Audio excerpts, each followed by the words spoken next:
There will be lots of chances later on this year to look at the PlayStation 5 games. It feels like every single console generation, especially the last two, we've spent so much time talking about console wars, the console race, who will come out on top, who's the winner, which console is more powerful, and that's not really what we have going into this next generation of consoles. What we have instead is one of the weirdest standoffs, I think, in console history. It's a game of who can show the least while still managing to create hype, which, as you're probably aware, is a bit of a paradox, since one really BS the other. And you're probably also aware that Sony came out and gave their GDC talk to everybody now that GDC was canceled, and gave us our first real glimpse at what the PS5 was. And by that, I mean gave us our first real glimpse as to what the PS5 kind of does. Not really what it will do, but what it does now. If you have something to make it do those things with, I'm not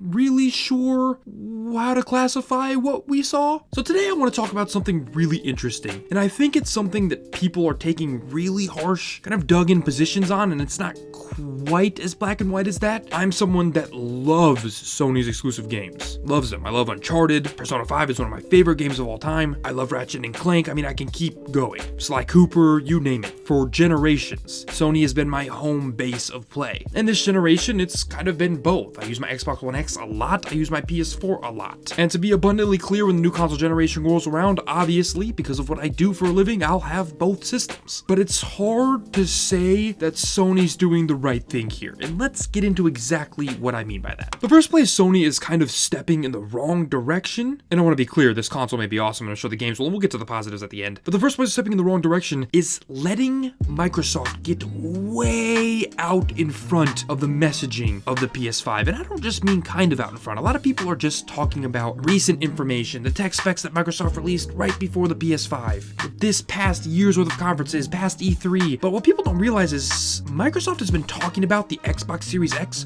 for years now. They've been so far out ahead of the PS5 that it's actually a little crazy that we still don't have the Series X in our homes. Microsoft has showed off games, they've given us a bit of information about what games will be running on the Series X, they've told us how that family of console works, they've showed us what the systems look like, they've gotten the system in hands of influencers, they've torn it down, they put it back together, they've started their marketing. Microsoft has been very transparent, and even if they haven't shown everything, even if we're still lacking quite a bit on the games front, Microsoft has been talking about the system for a long time and doing so openly on big stages. They've controlled the next generation's narrative from the jump, and more importantly, they're now starting to look like the only company that has any interest in actually showing gamers what they want to see. Again, even if they're not showing all that much to begin with, they don't really have to when Sony is showing literally nothing.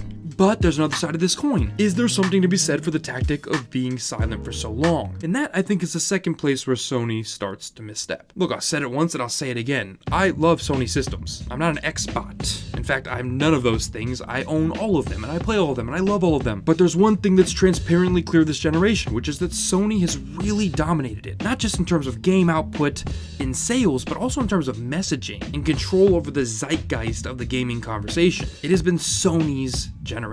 And so I think a part of this stems from a bit of complacency. They have been in the lead for basically 7 years. Microsoft shot themselves in the foot so fast with that E3 2013 conference, and Sony's kind of walked away with the crown since then. And I think they believe that their install base is so large, that there's such a commitment to their brand, that they can kind of stay silent for as long as they want. Do the new game rollout where they show it just a couple of months before release and pop it on the store shelves. That they've earned the right to show things at their pace and let Microsoft do whatever they want. And that's a bit of a fallacy. Sure, there is some brand loyalty, but let's not forget that the Xbox 360 was the system that was dominating conversation, not always sales, but conversation during the last generation. The PS3 was the one that stumbled out of the gate with its huge, enormous price tag, and it was Xbox where people thought they had the best chance of playing games like Halo or Call of Duty, even though some of those games like Call of Duty were on the PS3. And yet so many of those Xbox 360 owners who were loyal to Microsoft hopped right onto the PS4 bandwagon. This is tech.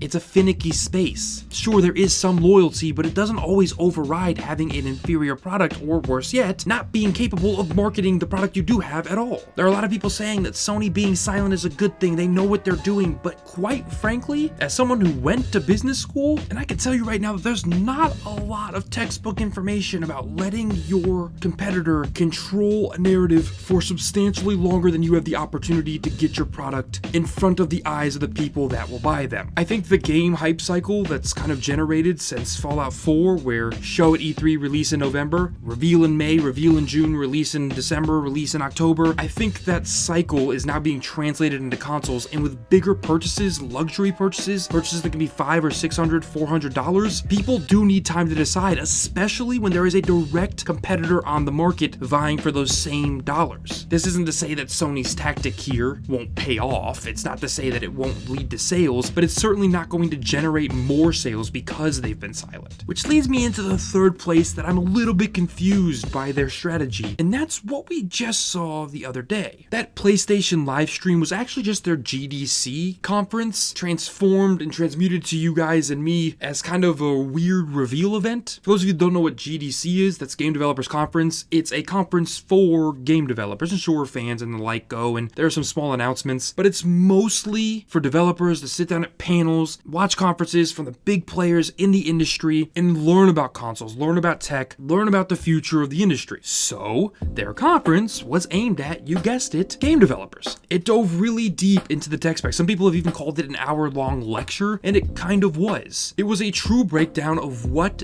these things can do technologically, what its chipset can do, what its GPU can do, how it's cooled, how these things will help developers, how they'll change the way games are made, and that's all really, really great. But there are two things wrong with the way they handled this. First off, they should have been extremely transparent from the jump about what this was. This is our GDC conference, right? But this is going to be mostly for developers, for the tech heads, for the people interested in the very detailed breakdowns of what the system is, and for those of you that want more about the games, here is X time frame in which we'll give another reveal that shows you what you really want to see. Lead with that. Let people know what they really want to see is coming at X time. Instead, what Sony did was came out first, their first reveal, the way they've talked about this event as the reveal of the PS5, and really not impressed anybody that's going to spend their dollars on the console. There's a small fraction of people that really care about the tech specs and really understand them, but the majority of people watching that conference got exactly what people have joked it being. An hour-long lecture that went over a lot of people's heads. Yeah, it sounds really cool. An SSD that can chop loading times down from 2.1 seconds to literally just milliseconds, that's amazing. A system that can chop away load screens altogether. Remove the process of update installing. That's all awesome. But talks of teraflops and GPUs and CPUs. As someone that has literally built his last two PCs, even I sat down and was kind of like, this is boring. Especially because we've heard Sony talk about this before. Mark Cerny has come out on his own and talked about the load times, the SSD, what they wanted to do, and sure, he didn't give specific numbers, but most of what was explained in that hour-long presentation has already been talked about. They place so much of an emphasis on the SSD and the load times and all that, and that is amazing. It truly is amazing technology, but we already knew this directly from Mark Cerny's mouth. And this is where Sony's next two biggest problems with the way they're marketing the PS5, which again, I want to be clear, may be an incredible system, maybe the best system on the market, and is certainly one I'm going to enjoy playing. But this isn't about whether or not the system's good or whether or not Microsoft is better. It's about how one company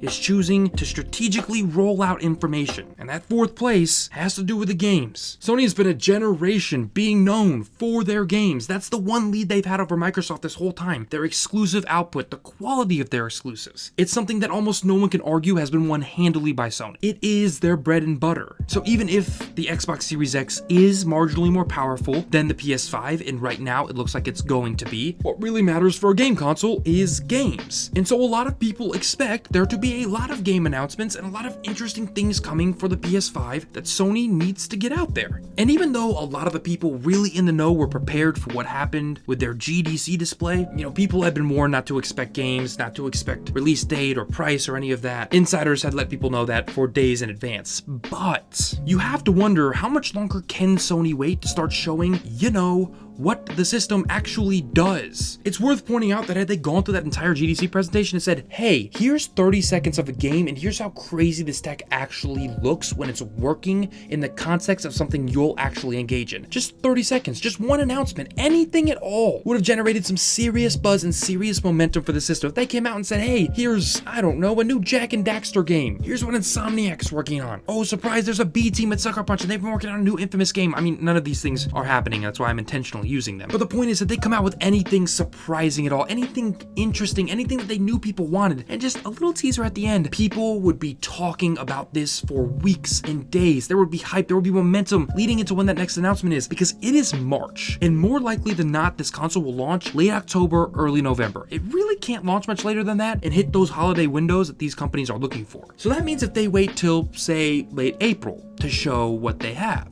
okay, well then you have May, June, July, August, September, October, and that's it. Half a year. 6 months to show the rest of what you've got, to build hype. Hype that, by the way, Microsoft has been building for 2 years. And so some people are saying, well, maybe the games aren't ready. Maybe they don't have the games. Maybe there's going to be a huge delay. Maybe things are being rushed out. I don't think that's the case. Dev kits were sent out on a traditional time frame. At the very least, some upcoming games will be ported over there. They can say literally anything at all about games. And if the reason is, well, we want to hold off for a big event about games, well, isn't that kind of what your new founded PlayStation Direct style live streams are supposed to be about? And every time those happen, everyone leaves underwhelmed. I mean, is that the plan? To repeat the mistakes of the past and do it with your new console? There has to be more than that. You have to do more than that. It almost seems at times like Sony believes they don't have to try. They don't have to show anything that gamers care about. As of right now, they're making the same mistakes Microsoft did, which is not focusing on the games. And sure, they've got time, but that does bring us to the final point I want to make about this whole PS5 launch process. It's a weird time for the world. It's a really tough time for China. It's a really tough time for manufacturing, and supply chains are breaking down. They're struggling, they're falling apart. And this isn't just in gaming, it's everywhere, but it is more specifically in tech, because